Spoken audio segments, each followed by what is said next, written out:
안녕하세요, 연조입니다.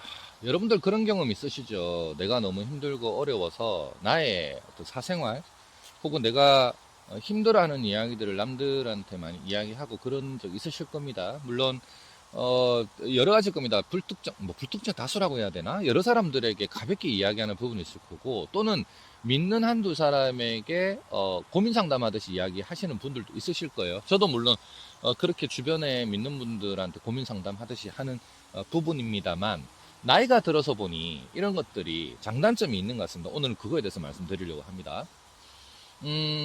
장점이라는 거는 정말 내가 신뢰하는 사람, 정말 내가 믿는 사람, 나의 이야기를 잘 알고 난 히스토리를 잘 아는 사람, 그래서 비밀 유지가 잘 되거나 보안이 유지가 잘 되는 분들에게 했던 이야기라면 그나마 나을 것 같아요. 그나마 나을 것 같아요.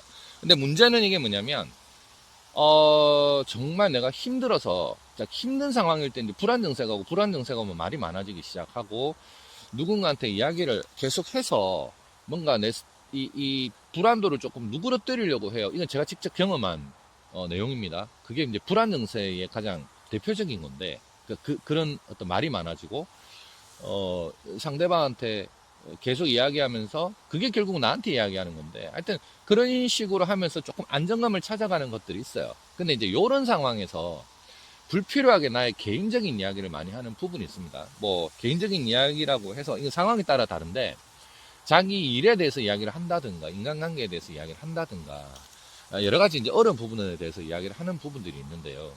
이게 사람 잘 봐가면서 해야 돼요.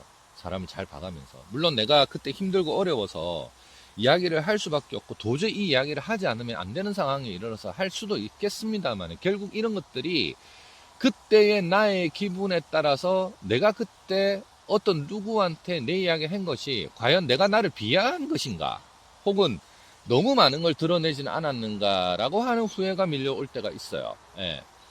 그걸 의식적으로 하기가 참 힘든 부분이긴 한데, 여러분들도 평소에 그렇게 생각을 해놔야 될 것 같아요. 예를 들어 어떤 그 상담을 하거나 누구한테 내 이야기를 할 때도, 그 뭔가 너무 많은 이야기도 중요하지만은 이걸 어떤 식으로 표현을 할 것인가라는 것도 중요할 것 같습니다.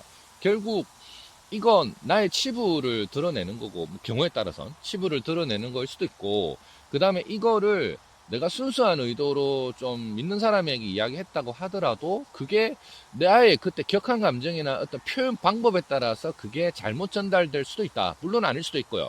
좋은 분들, 그 다음 나를 이해를 하시는 분들은 그 상황을 잘 그대로 좋게 받아들여 주시는 분들이 많아요. 근데 제가 이 말씀을 드리는 이유는 그 반대쪽에 있는 부분들의 사람들도 있기 때문에 그걸 조심해라라고 말씀드리고 싶은 거예요.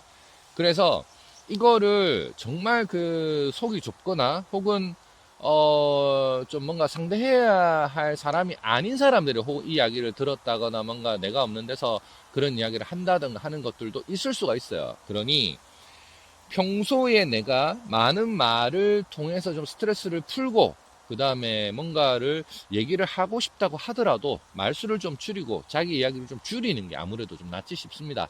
그렇지 않으면 내가 나중에 1년이 지나고 2년 지나고 상태가 좀 좋아지고 혹은 상황이 나아졌을 때에도 그 몇 년 전에 내가 했던 이야기가 돌아오는 기적을 경험하실 수 있을 거예요.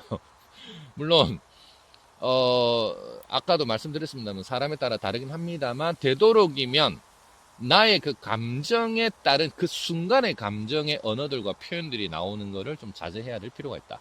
그리고 너무 많은 이야기를 할 필요는 없다.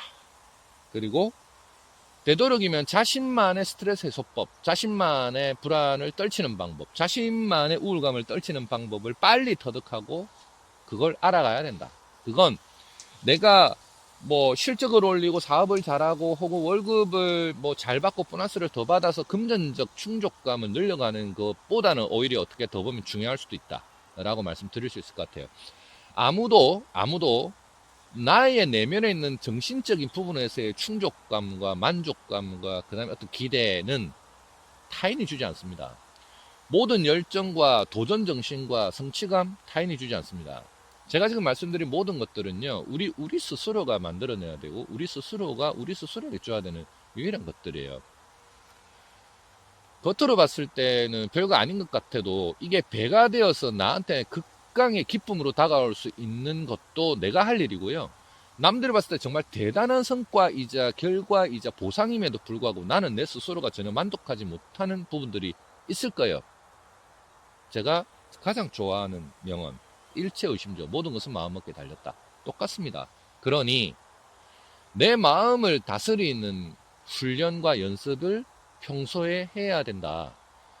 그런 상황이 닥쳤을 때, 혹은 저처럼 불안 증세를 느끼면서 어려운 상황을 견디면서 도저히 일반인들이 겪지 못하는 그런 상황을 막 몇 개를 통과하면서 살아오는 날들을 보냈을 때에 죽는 것보다는 이렇게 하는 게 낫겠다라고 생각하는 것처럼 자신만의 스트레스 해소법과 자신만의 돌파구를 찾는 것, 그게 앞서 말씀드린 그런 외적인 부분에서의 충족감보다 훨씬 더 중요한 충족, 그리고 숙제, 그리고 내가 해야 될 필수적인 어떤 숙제 해결이라고 저는 생각을 해요. 준비해야 될 것들이라고 생각해요. 그러니 남들에게 의존하지 말고 자기 스스로가 자기 자신을 응원하는 방법 평소에 찾아놔야 될 것 같습니다. 절대 기죽지 마시고요. 그리고 본인의 말은 줄이는 삶을 살아가시기 바랍니다.